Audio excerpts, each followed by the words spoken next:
ආයුබෝවන්.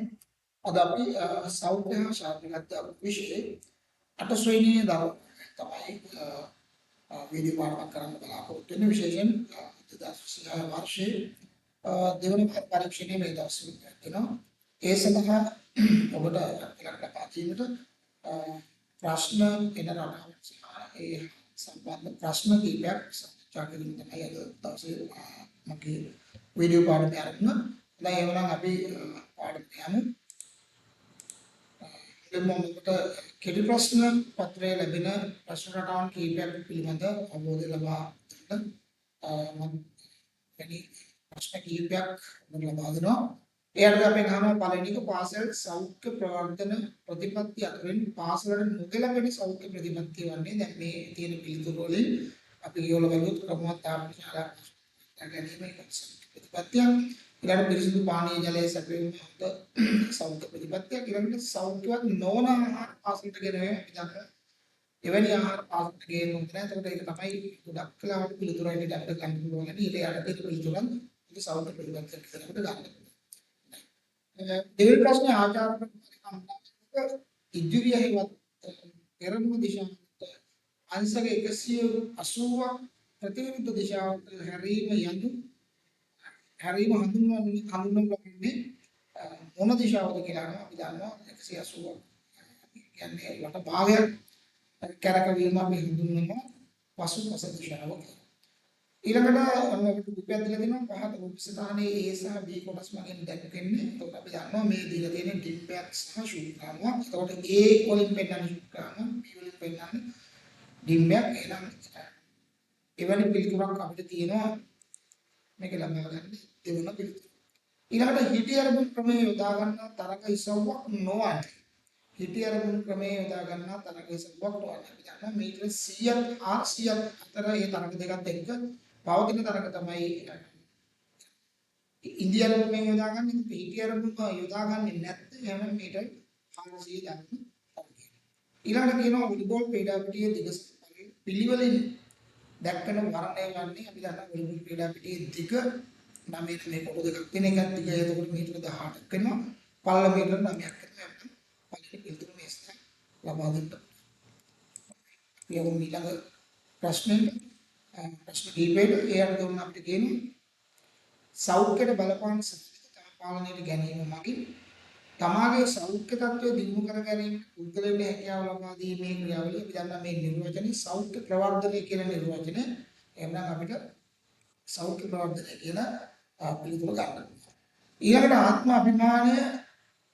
අභිමාන අවශ්‍යතාවය සපුරා ගැනීමට ඉවහල් නොවන සාධකයක් ලෙස සැලකෙන්නේ ආත්ම අභිමානය අවශ්‍යතාවය ඉස්මතු කරගන්න ඉවහල් නොවන සාධකයක් විදිහට කැපවීම නම් දෝන ත්‍යාගයෙන් සාධක ලබා ගැනීම අපට අවශ්‍යයි.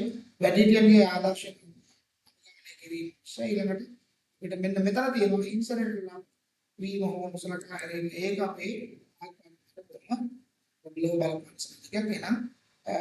ඒක තමයි අපිට පිළිතුරු දෙන්න ලබා දෙන්න පුළුවන්. ඊළඟට ආචාර පෙළපාළියේ ඉරියව් පුහුණු වීමේදී ආපසු හැරීම සමග සිදු කරන්න ඕනේ. දකුණු පැත්තෙන් තමයි ආපසු හැරීම සිදු කරන්න ඕනේ. හොඳයි අපි යමු ඊළඟ ප්‍රශ්නෙට. ඊළඟ ප්‍රශ්නය කියන්නේ ලිංගිකව සම්ප්‍රේෂණය වන රෝගයක් නිසා ඒඩ්ස් රෝගය හඳුන්වන්නේ හැක. මෙම රෝගය පැතිරීමේ ප්‍රධානම හේතුවක් ලෙස හඳුන්වන්නේ මේ කියන පිළිතුරු වලින් අපිට ගන්න පුළුවන් ප්‍රධානම හේතුව තමයි අපේ සමාජ සම්ප්‍රදාන පිරිහීම කියන පිළිතුරු. ඊළඟට කියනවා නිරෝගී පැවැත්මක් සඳහා දෛනිකව අප විසින් ගත යුතු ආහාර කාණ්ඩය වන්නේ අපි දන්නවා මේ තියෙන පිළිතුරු වලින් ශනික ආහාර, මිලාදික ආහාර, විසම ආහාර පිළිගන්න හොඳ නැහැ. එහෙනම් ගන්න හොඳ ස්වභාවික පෝෂණීය ආහාර එහෙනම් හතරවෙනි පිළිතුර මේ සඳහා අපිට ලබා ගන්න පුළුවන්. ඊළඟ ප්‍රශ්නේ තියෙනවා නඩු මේ දෙන අපිට තවත් ප්‍රශ්න රටාවක් මේ වගේ ස්කෑන් කීපයක් දීලා පිළිතුරු පුඩෙන් දීලා අපිට මේ අදාළ පිළිතුර මේකට ගලපලා හොයලා මේ ස්ථානයේ සටහන් කරන්න කියලා දෙනවා. අපි බලමු ඔන්න අපිට හම්බෙනවා පළවෙනි ප්‍රශ්නේ මුලින්ම ස්ථාන පරිසරයේ සෞඛ්‍යවත් පාසල් පරිසරයක් ගොඩනැගීමේදී අවධානය යොමු කළ යුතු අංගයේදී භෞතික පරිසරය කියන වාක්‍ය තමයි එතනට සම්පූර්ණ වෙන්නේ. නම් පිළිතුරු දෙන භෞතික කියන පිළිතුර එතනට සම්බන්ධ කරන්න පුළුවන්. ඊළඟ අනුක්‍රීඩාවක් අපි දන්නවා අනුපීඩා හදන්නේ ප්‍රජාතන්ත්‍ර පීඩාවක දක්ෂතාවයක් දිනු කරගන්න. එහෙනම් අනුපීඩාවක් අපිට පුළුවන් අභිමතය පරිදි නිර්මාණය කරන්න. ඒක අපේ කැමැත්ත පරිදි නිර්මාණය කරගන්න පුළුවන්. ඊළඟ ඩිම්බයක් යන දරුවෙකු පිළිසිඳ ගැනීමට අවශ්‍ය වන මාතෘ සෛලයක්. ඒක අම්මගේ පැත්තෙන් ලැබෙන සෛලයක් විදිහට තමයි අපි මේ ඩිම්බය කියන එක හඳුන්වන්නේ. ඊළඟට සෞඛ්‍යවත් පාසල ශාලාවක දැන් ඉස්සෙල්ලා කියලා පාන වර්ග අලෙවි කර අලෙවි නොකළ යුතු ඒක මේ තියෙන පිළිතුරු වලින් කෘත්‍රිම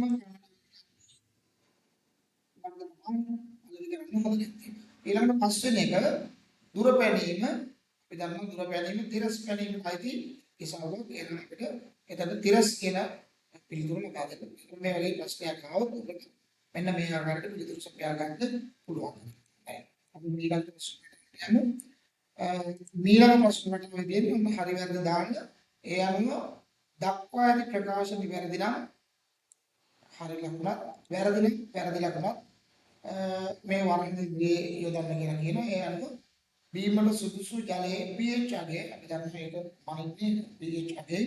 එතකොට තිබිය යුතු එක හරි ප්‍රකාශයක්. ඊළඟට දාවන බීමට ආධාර අවධියෙන් පාදයේ ගුණේ ඇති අවධියයි නෑ පාදයේ මේකේ ප්‍රධාන අවධි දෙකක් තියෙනවානේ.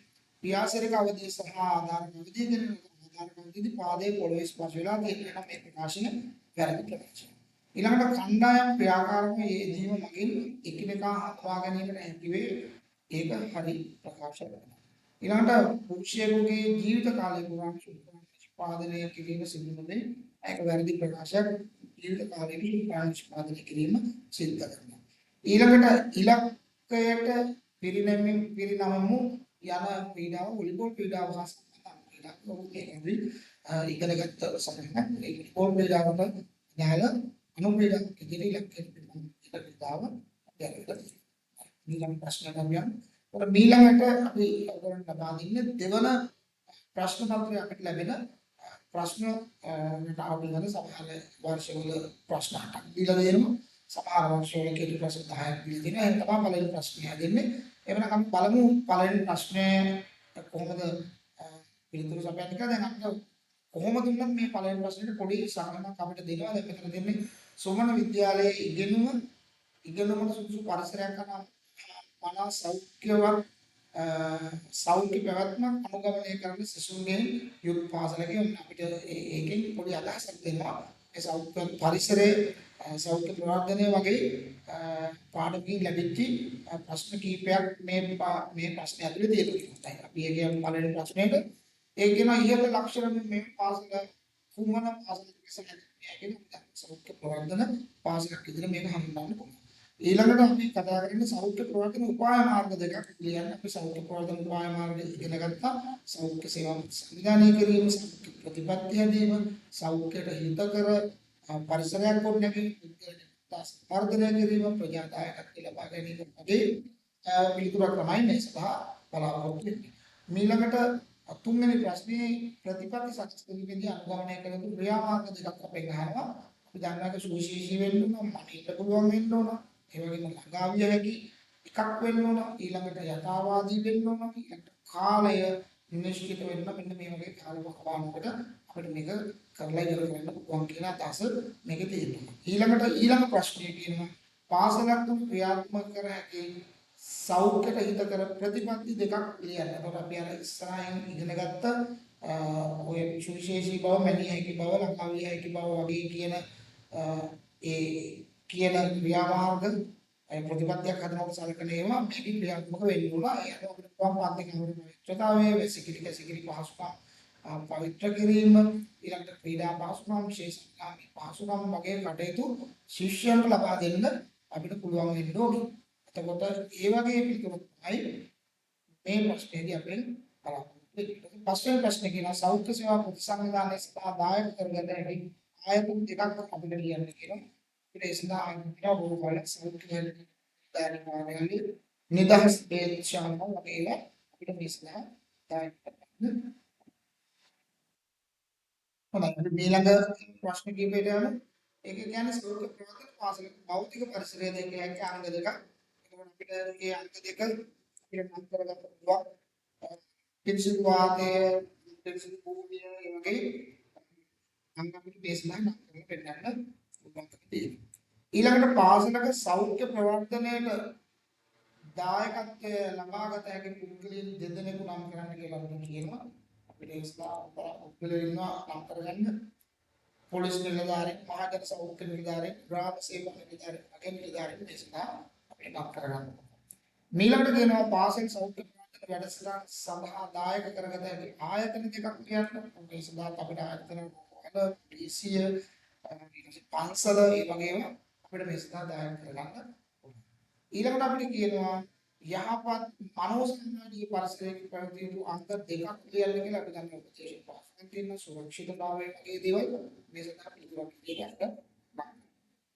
ඊළඟට අවසාන ප්‍රශ්නය අපිට කියනවා පාසලෙන් ප්‍රජාවට කළ හැකි වැඩසටහන් දෙකක් අපිට පුළුවන් දැනුවත් කිරීමේ වැඩසටහන් කරන්න පුළුවන්. ඊළඟට ගමේ ශ්‍රද්ධාව කරන්න පුළුවන්. ඊළඟට අස් පරීක්ෂා කිරීමේ වැඩසටහන් කරන්න පුළුවන්. මෙන්න මේවා ගේ පිළිතුරක් තමයි මේ ප්‍රශ්නේදී අපිට බලාපොරොත්තු වෙන්නේ. ඔබට ඔන්න පළවෙනි ප්‍රශ්නේ ලැබෙන ආකෘතියෙන් අපි ඔන්න ප්‍රශ්නයක් ඔන්න කතා කළා. දැන් අපි යමු ඊළඟට අපිට දෙවන කොටසේ ලැබෙන ඊළඟ ප්‍රශ්න පිළිබඳව. ඒ අර්ථය කියනවා දුර පැනීම මනෝවිද්‍යාව සම්බන්ධී මේ ප්‍රශ්න සකස් කරන දුර පැනීම කියන මාතෘකාවට අපි ගන්නවා දුර පැනීමේ ශිල්පීය ක්‍රම දෙකක් කියන්නේ. අපි දන්නවා ශිල්පීය ක්‍රම තුනක් තියෙනවා. ඒ ක්‍රමයේ පාවන ක්‍රමයේ ගුණේ එනක එක මොකකින් පිටුවක් මේස්නා කරා. ඊළඟ දුර පැනීමේ ශිල්පීය ක්‍රමයේ ප්‍රධාන අවධි හතර පිළිවෙලින් සඳහන් කරනවා. අපි දන්නවා අවධි උදාහරණේ නික්මීම ව්‍යාසරිය පතිත වීම කියන පිළිතුර තමයි මේස්නා. ඊළඟට අපිට කියන පැනීමේ මූලික අභ්‍යාස දෙකක් එයන්නේ කියලා පිළිගන්න. තනි පාදයෙන් පයින් පුළුවන්. පාද දෙකෙන් පැනීම කරන්න පුළුවන්. ඊළඟට නුවණින් සිරුර හැරීම උඩපැත්ත හැරීම කරන්න පුළුවන්. තනි පාදයෙන් නික්ලා තනි පාදයෙන් පැනපැන යන මේ අභ්‍යාස කරන්න පුළුවන්. පාද දෙකෙන්ම පැනපැන යන අභ්‍යාස කරන්න පුළුවන්. මේ කියන ඕනෑම එකක් මේක පිළිතුර හැටියට අපිට ලබා දෙන්න පුළුවන්කම තියෙනවා. ඒ ප්‍රශ්නෙට ඔය කාර්යයට පිළිතුරු සපයන්න පුළුවන්.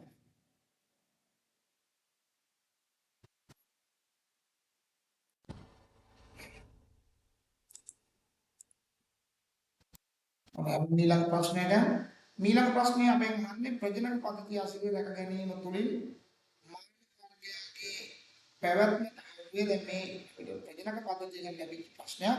ඒ අර්ථය උන අපිට පළවෙනි ප්‍රශ්නේ ප්‍රජනක පද්ධතියට අදාළ ස්ත්‍රිය පුරුෂ ලිංගික හෝමෝන නම් කරන්න කියලා කියනවා. අපි දන්නවා ස්ත්‍රී හෝමෝන ඊස්ට්‍රජන් පුරුෂ හෝමෝන අපි ටෙස්ටෙස්ටරෝන් කියලා. ඒ හෝමෝන දෙක තමයි ප්‍රොඩක්ෂන් අපිට පිළිතුරකට ලබා දෙන්නේ. ඊළඟට ප්‍රජනක පද්ධතිය අසිරියට බාධා කරන ප්‍රධාන කරුණු දෙකක් සඳහන් කරන්න කියලා කියනවා. උපචාර එවැනි ප්‍රයෝජන ගැනීම ලිංගික ඒවා ප්‍රජනක පද්ධතිය අසිරියට බලපාන. තව මේ වගේ පිළිතුරක් තමයි මේ සඳහා දායක කරන්න පුළුවන් වෙන්නේ.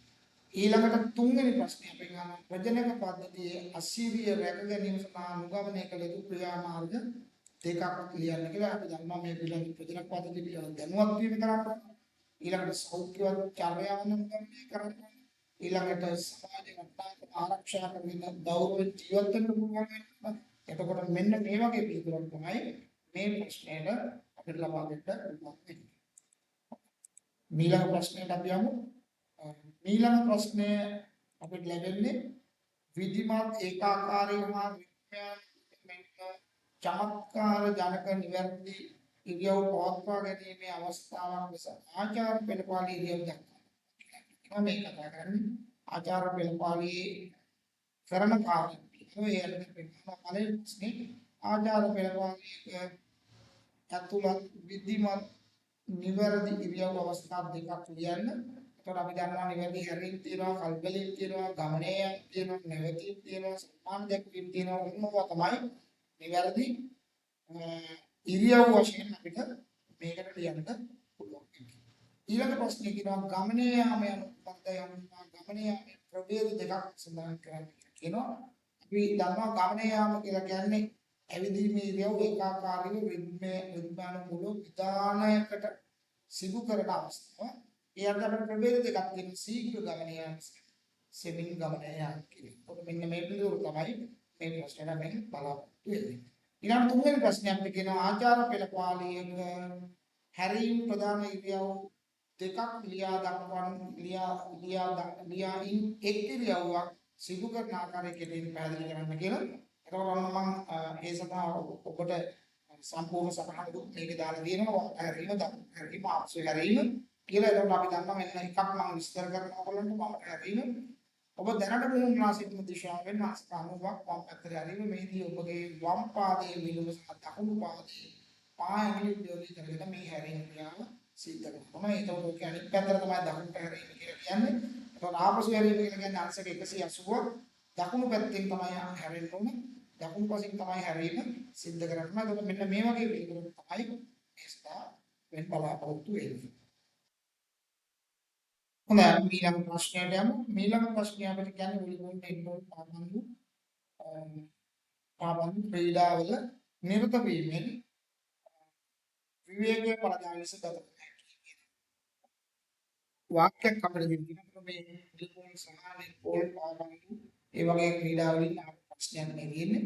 මේ රූපයේ අපෙන් අහනවා ඉහළ ඒ සහ B රූප වලින් දැක්කන දක්ෂතා දෙක මොනවද මේ වොලිබෝල් ක්‍රීඩාවත් එක්ක තියෙන එකක් තමයි පන්දු දෙකෙන් මේක උඩුවක් දෙකෙන් විදියට අපි ගන්නවා. ඊළඟට ඊළඟ පන්දු එසවීම කියන දක්ෂතාවය තමයි මේ ස්ථා තියෙන්නේ. ඔතන අපිට ඒ පිළිවෙල එක මේ විදිහට අපිට ගන්න පුළුවන් උඩුවක් දෙකෙන් උඩුවක් එසවීම කියන. ඊළඟ එක නෙට්බෝල් ක්‍රීඩාවේ ප්‍රධාන පන්දු වේගයේ ක්‍රම දෙක නම් කරන උදාහරණයක් අපි ගෙනසපයන්න අපි දන්නවා පන්දු වේගයේ ක්‍රම දෙකක් තියෙනවා. තනියදින් පන්දු වේගයේ ක්‍රමය ඒ අර්ථය අපිට ගන්න පුළුවන් උරේස් යවුම උරේසට ඉහළින් යවුම එපා යවුම යටියත් යවුම කියන වර්ග ටික අපිට ගන්න පුළුවන්. ඒ වගේම අත් දෙකෙන් පන්දු යැවීම නම් කියන දෙයකින් පන්දු යැවීමේ ක්‍රම ඒ අර්ථය අපි කියනවා පපුව දෙකෙන් යවුම ඉසට ඉහළින් යවුම පැති යවුම එපා යවුම වගේ යවුම් වර්ග මේ දෙයකින් යැවීම සඳහා උපයෝගී කරගන්න. එතකොට මෙන්න මේ වගේ පිළිතුරක් මේ සඳහා වෙන බලාපොරොත්තු වෙනවා. ඊළඟට පාපන්දු ක්‍රීඩාවේ පන්දුවට හිසෙන් පහර දීමේ ආකාර දෙකක් නම් කරමින් එක් ක්‍රමයක් වුණු විස්තර වුණු ක්‍රියාකාරක විස්තර කරන්න කියලා කියනවා. එතකොට අපි දන්නවා එකතන සිට හිසින් පහර දෙන්න පුළුවන්. ඉහළට පනිමින් හිසින් පහර දෙන්න පුළුවන්. කොනේ පාවමින් හිසින් පහර දෙන්න පුළුවන්. එතකොට මෙන්න මේ කියන ක්‍රියාකාරකම් තුලින් එකක් වුණු කරගන්නා විදිය පිළිබඳ කෙටි විස්තරයක් අපෙන් ඉල්ලනවා අපිට පුළුවන්. මේ සඳහා ඉදිරියෙන් වෙන ක්‍රීඩකයා එවන පන්දුවට හිසින් පහර දෙන්න. ඒ වගේම තමාගේ ඉදිරියේ ඉන්න ක්‍රීඩකයා එවන පන්දුවට ඉහළට පනිමින් හිසින් පහර දෙන්න පුළුවන්. එතකොට මෙන්න මේ වගේ ක්‍රියාකාරකම් මේකට විස්තර කරලා ලියන එක තමයි මේ ප්‍රශ්නයට පිළිතුරු හැටියට අපෙන් බලාපොරොත්තු වෙන්නේ. අපි යමු ඊළඟ ප්‍රශ්නයට. ඊළඟ ප්‍රශ්නේ කියනවා ආහාර මිනිසාගේ මූලික අවශ්‍යතාවයන් එබැවින් ආහාර පෝෂණ ගුණයට හානි නොවන පද්ද සකස් කර ගැනීමට අප සියලු දෙනාගම වගකීමක් කියලා. එතකොට මේක මේ ප්‍රශ්නයක්. ඒකට අපිට ලැබෙන පළවෙනි ප්‍රශ්නේ ආහාර පිළිගැනීමේදී සැලකිලිමත් විය යුතු කරුණු තුනක් කියන. ඒ කියන්නේ අපි ආහාර සකස් කරලා තව කෙනෙකුට පිළිගන්නකොට මොනවද අපි කරන්නේ කියලා වෙනම සෞඛ්‍ය ආරක්ෂිත බව පිළිබඳ සැලකිලිමත් කරන්න, පෙනුම පිළිබඳ සැලකිලිමත් වෙන්න ඕන. පිළිවෙල පිළිබඳ සැලකිලිමත් වෙන්න, පිරිසිදු බව පිළිබඳ සැලකිලිමත් වෙන්න ඕන වගේ පිළිතුරක් තමයි මේ සඳහා අපෙන් අපේක්ෂා කරන්නේ. ඊළඟට දෙවන ප්‍රශ්නේ අපිට කියනවා ආහාර වල පෝෂණ ගුණයට හානි සිදුවිය හැකි අවස්ථා තුනක් ලියා දක්වන්න කියලා. අපි දන්නවා නිෂ්පාදනය කරන අවස්ථාවේදී වෙන්න පුළුවන්, ප්‍රවාහනය කරන අවස්ථාවේදී වෙන්න පුළුවන්, වෙළඳාමේදී වෙන්න පුළුවන්, ගබඩා කරන අවස්ථාවේදී වෙන්න පුළුවන්. ඒ විතරක් නෙමෙයි අපි පරිභෝජනය කරන අවස්ථාවේදී ආහාර වලට හානි වෙන්න පුළුවන්. එහෙනම් මෙන්න මේ වගේ පිළිතුරක් තමයි මේ ප්‍රශ්නෙට අපෙන් බලාපොරොත්තු වෙන්නේ. ඊළඟට දෙනවා පෞලේ සමාජිකයන්ගේ ආහාර අවශ්‍යතා විවිධ හේතුන් මත වෙනස් වීමට හැකි. එසේ වෙනස් වීමට හේතු වන සාධක හතරක් ලියන්න කියලා කියනවා. අපි දන්නවා වයස, ස්ත්‍රී පුරුෂ භාවය, සෞඛ්‍යත්වය, රුචිකත්වය, ඊළඟට කරන රැකියාව, අනේ වගේ දේවල් මත මේ ආහාර පෞලේ සමාජිකයන්ගේ වෙනස් වෙන්න පුළුවන්. ඒතකොට මේ වගේ පිළිතුරක් තමයි මේ සභාවෙන් බලාපොරොත්තු වෙන්නේ. ඊළඟට අපි යමු ඊළඟ ප්‍රශ්නයට. ඊළඟ ප්‍රශ්නේ අපිට කියන්නේ පුද්ගලයෙකුගේ දක්ෂතා දියුණු කර ජයග්‍රහණ ලැබීම තුළින් ආත්මාභිමානය අවශ්‍යතාවය සපුරා ගන්න. එහෙනම් අපි ගහන පළවෙනි ප්‍රශ්නේ ආත්මාභිමානය මොකක්දයි කියන විස්තර කරන්න අපි මේක ඉගෙන ගත්තා. තමාට තමා පිළිබඳව තියෙන ගෞරවණීය බව නැත්නම් ගෞරවණීය හැඟීම තමයි ආත්මාභිමානය කියලා කියන්නේ. ඒකට ඒ සඳහා මෙන්න විදිහට බලාපොරොත්තු වෙනවා. ඊළඟට ආත්මාභිමානය ගොඩනගා ගැනීමට හේතු වන සාධක තුනක් නම් කරන්න කියලා කියනවා. අපි දන්නවා ක්‍රීඩක හැකියාවන්, නර්තන හැකියාවන්, ගායන හැකියාවන් ආදී වශයෙන් අපිට දෙන හැකියාවන් මත තමයි ගොඩක් වෙලාවට ආත්මාභිමානය ගොඩනගන්නේ. ඒකට පිළිතුරක් බැස්ලා අපිට බලාපොරොත්තු වෙනවා. ඊළඟට ආත්මාභිමානයේ හානි සිද්ධ වෙන අවස්ථා තුනක් ලියන්න කියලා කියනවා. එකක් තමයි අපි නොසලකා ගැනීමට කොහොමුණොත් අගය කිරීමක් කරේ නැත්නම් අපි නීති කඩ කිරීමක් කරලා තියෙනවා. අන්න ඒ වගේ අවස්ථාවලදී ආත්මාභිමානයට අපි අතකොට මෙන්න මේ වගේ පිළිතුරක් තමයි මේ ප්‍රශ්නේදී අපෙන් බලාපොරොත්තු වෙන්නේ. ඊළඟ ප්‍රශ්නයට අපි යමු. ඉසව්වක් සාර්ථකත්වය සඳහා ආරම්භය වැඩි කරගන්න. මේක සම්දේ පිළිබඳව එහෙනම් අපිට ප්‍රධාන වශයෙන් පළවෙනි ප්‍රශ්නේ ප්‍රධාන දාවන අරමුණු දෙක ලියන්න තමයි ඉඳගෙන ලබා ගන්නවා. ආරම්භය සහ ඉඳගෙන ලබා ගන්නවා. පිළිතුර ඇරෙන්න. වගේ කියන පුදු අරමුණ සහ හේතිය මොකද? එම අරමුණු ක්‍රම දෙකට අයත් ඉසව් දෙක බැගින් ලියන්න. එහෙනම් පුදු අරමුණට අපි දන්නවා මේක 100ක් 400ක් අතර තරක තමයි වෙන්නේ. ඒතකොට මෙතන තියෙනවා මේක 100 200 400 ඒ වගේ මේක 100 කට කිරීම අතර 400 කට කිරීම අතර 100 110 කණ්ඩු වගේ තරඟ පුදු ආරම්භයේ යොදාගෙන ගන්නවා. ඊළඟට හිටි ආරම්භයට අපි ගන්නවා මේක 1500 400 මේක 5000 මේක 10000 වගේ තරඟ මේ සඳහා අපි යොදා ගන්නවා. ඊළඟට ප්‍රතික්‍රියා වේගය වැඩි දියුණු කිරීම සඳහා කළ හැකි ක්‍රියාකාරී විස්තර කරන්න කියලා අපිට කියනවා. එතකොට ප්‍රතික්‍රියා වේගය කියලා කියන්නේ අපේ සංඥාවක අනුව ප්‍රතිචාර දක්වන ආකාරය අපිට ඒක තරඟ ආරම්භයේ සිට ගොඩක් වැදගත් වෙනවා. ඒතකොට අපිට පුළුවන් බිම නිදාගෙන ඉඳගෙන සංඥාවට අනුව දුවන්න. ඊළඟට උඩුකුරුව වැතිරලා ඉඳලා දුවන්න පුළුවන්. ඊළඟට පසුපස හැරී ඉඳලා දුවන්න පුළුවන්. දැන් මේ වගේ ක්‍රියාකාරකම් තමයි විස්තර කරලා දෙනවා. මෙන්න උඩුකුරුව වැතිර සිට දෙන්නවල සංඥා ශනිකව නැගිට ඉදිරියට මීටර 10ක් පමණ දිවීම ඒකම වාඩි වෙලත් අපිට මෙන්න මේ විදිහේ පිළිතුරක් තමයි මේ සඳහා අපෙන් බලාපොරොත්තු වෙන්නේ. එහෙමනම් අද ඔබත් සමග සාකච්ඡා කරන පාඩමේ කරුණු මෙන්න මේ ටිකයි ඔබත් සමග සාකච්ඡා කරන්න තියෙන්නේ. ඉතින් දෙවන වාරයකට මුලින් ඔබට මේක අත්දැක කරගන්න එහෙනම් ඔබ සුබ දවසක් ප්‍රාර්ථනා කරනවා. අයිබෝන්